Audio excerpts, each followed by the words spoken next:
Hello everyone.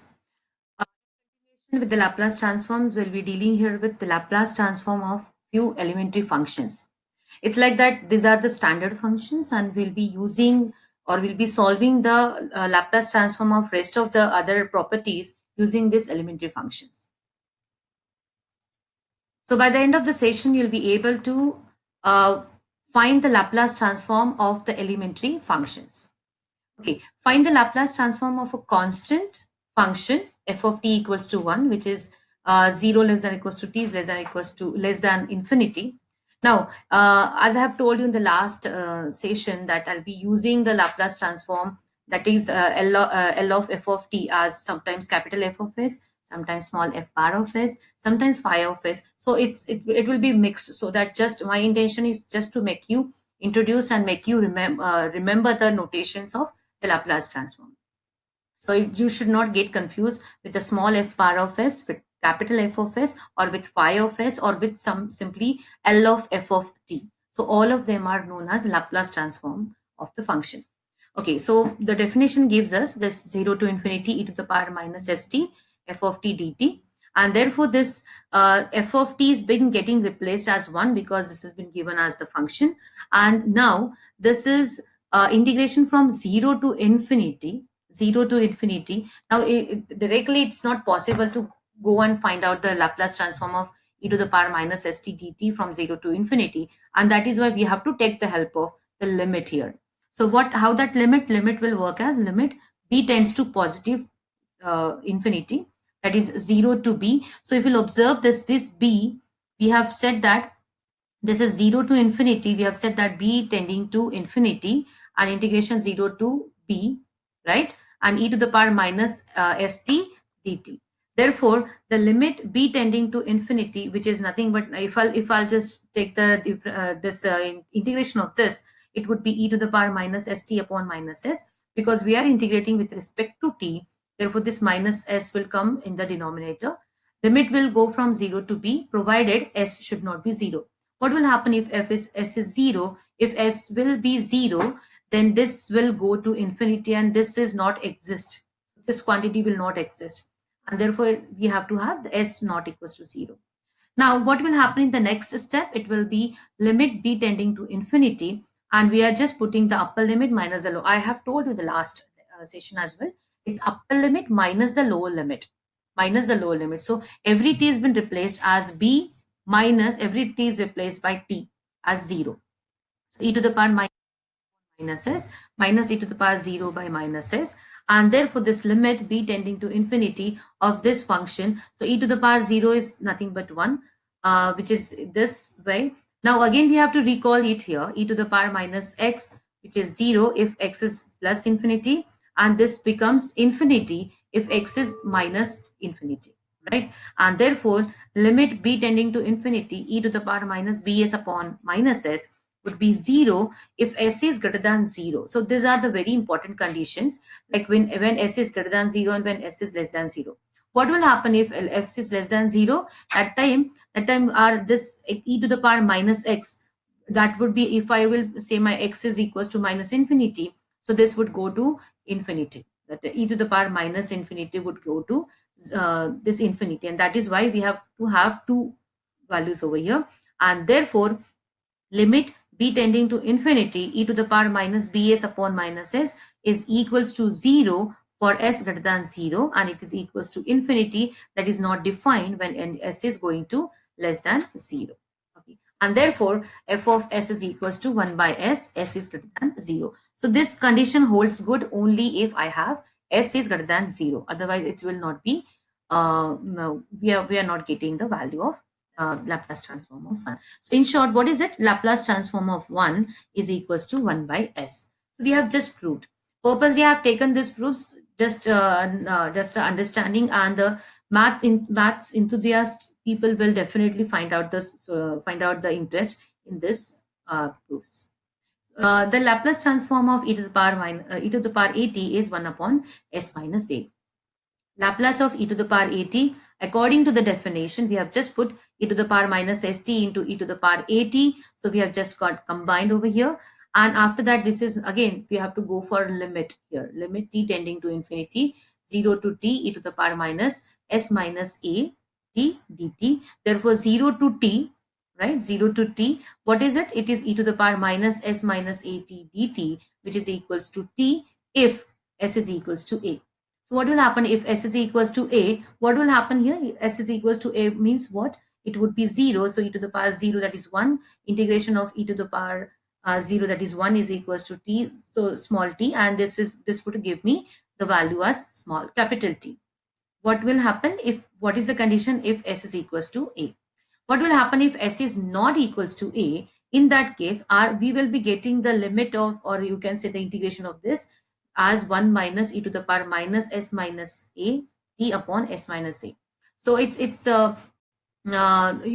while doing this session, you just keep it with a pen and a paper with you, and just try to find out the intermediate steps over here. I'm restricting myself just to not to increase the length of the video. I don't want to increase the length of the video more than 20 minutes, and that is the reason I've just not wanted to go in between steps. For the improper integrals to converge, s should be greater than s. S should be greater than s. Improper integrals should be converged only if my s is greater than a, and therefore of ATF, which is same as f of s, is equals to 1 upon s minus a when s is greater than a. When s is greater than a, it would give me the value of 1 upon s minus a.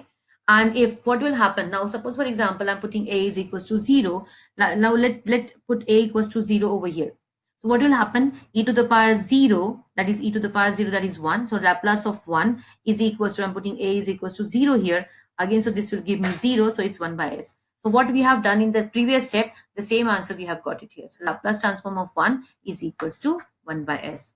Then if I will put this e to the power minus 80, so if I'll replace a with minus 8 over here, the same identity over here. So e to the Laplace of e to the power minus 80 is equals to f of s is equals to 1 upon s minus of minus a, which will give me s plus a. And what will happen with this identity, because I have replaced this a by minus of a, and therefore this is what the another identity we have, which we have got it here with this property, with this elementary transformation.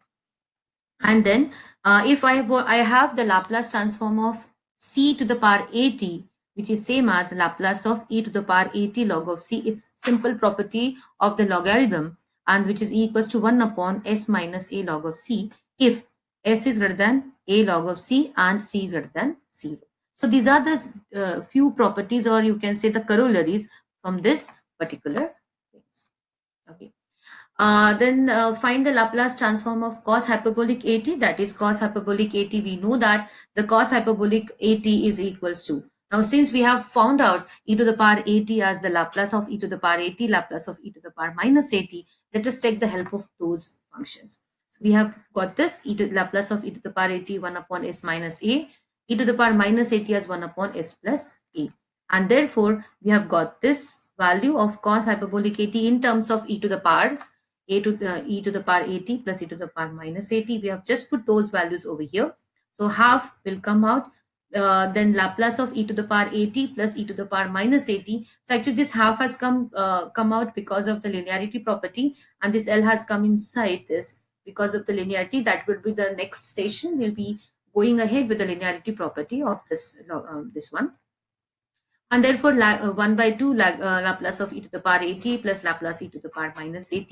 So Laplace of e to the power at minus at is this, and just after simplification we will be getting Laplace of cos hyperbolic at as s upon s square minus a square. Similarly, sin hyperbolic at, if you will observe this, just you pause the video and get the answer, and you will get the answer as Laplace sin hyperbolic at as a upon s square minus a square. What is the difference? Here in the numerator we are getting s over here, and whereas in this here we are getting small a. It's a constant and it's a variable s over here.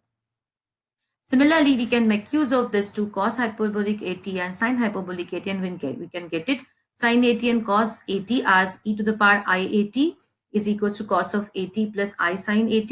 and therefore Laplace of e to the power iat is equals to Laplace of this. This is just by properties. I've got this e to the power Laplace of e to the power iat, a complex number. You can say Laplace of a complex number. Similarly, Laplace of e to the power iat is equals to, just we have put the values over here from the previous thing. So we will be getting it here just by combining, because if you observe, cos of at plus I sin at is 1 upon s minus iat, and this is what we'll be getting it just by multiplying the conjugate of that.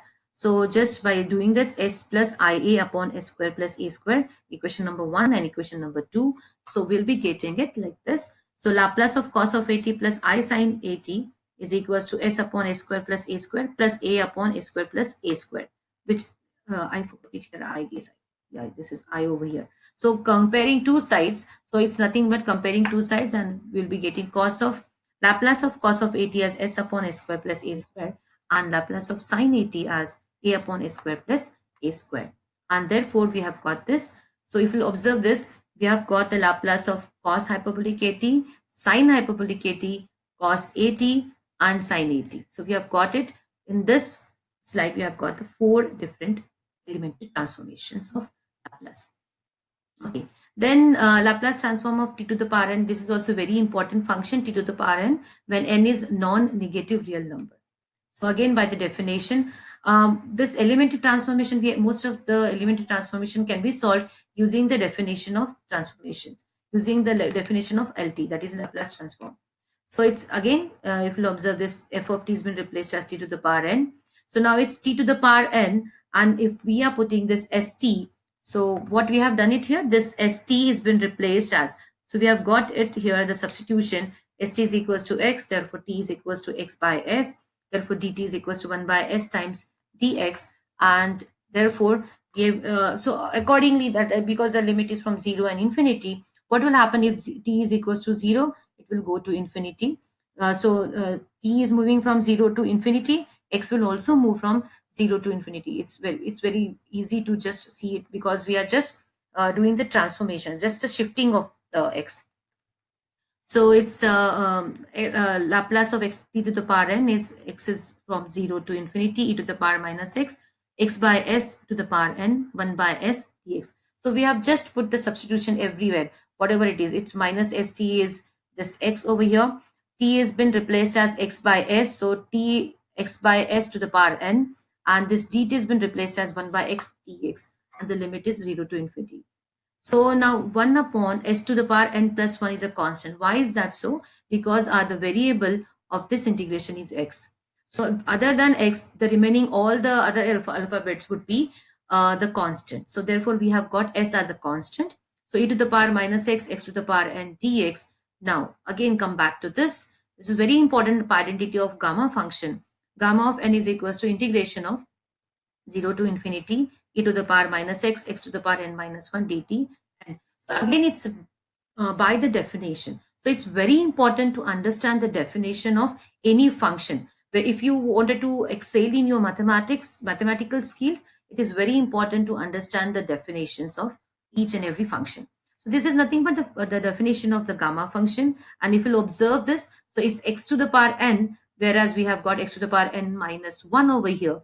Rest of the other things are equal, or you can say the comparison, they are same. Only the difference is now, therefore, this function becomes gamma of n plus 1. So 1 upon s to the power n plus 1, gamma of n plus 1. But again, gamma of n plus 1 is equals to n factorial when we have got this n belongs to, whenever we have got this n belongs to z plus. Z plus. What is this z plus means? This z plus means positive integer. And therefore, we have got this also one of the identity. So we have got two formulas here. One, whenever it's a normal n, any n number.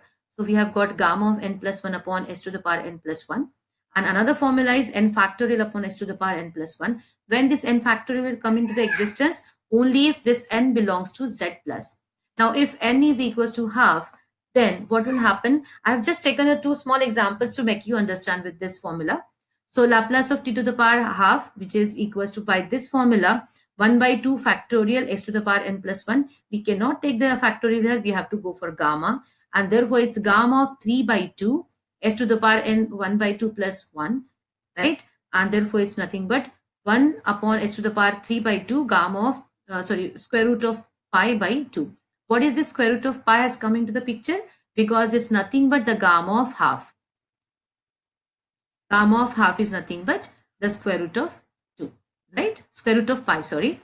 And similarly, if I've got n is equals to minus 1 by 2, then what will happen? This t to the power minus 1 by 2, Laplace of that. So it's minus 1 by 2 factorial. It's just a notation. But because we can't go for the gamma factorial here, we have to again go for gamma of n plus 1. So we have to go for this function, gamma of n plus 1. So it's gamma of 1 by 2 plus 1 upon s to the power 1 by minus 1 by 2 plus 1, which is half here.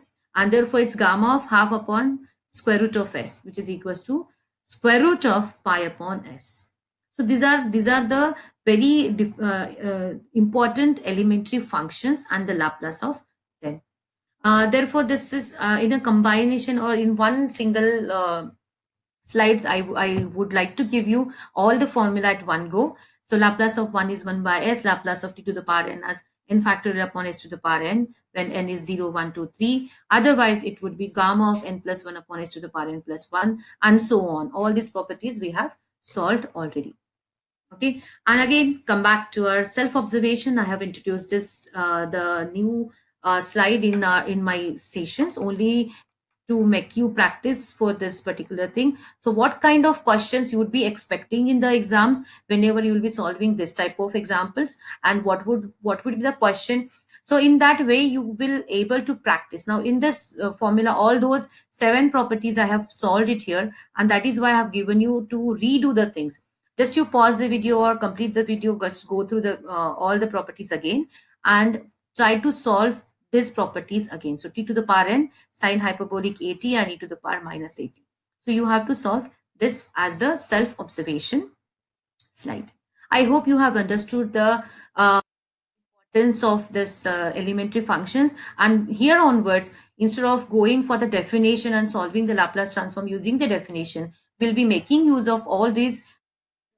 So this is very important table for everybody, so that to solve the further questions, further type of, so every time we have to find out the Laplace transform of any trigonometric function. So we have to make use of 4 to 7. If there is any algebraic function exist between some functions, so we have to use 1, 2, 3 and the combination of them. Therefore, this slide is very important to make a note of it. Similarly, this self-observation is also try to do it on your own, so that you will gain the confidence of getting this things done. Thank you. Happy learning.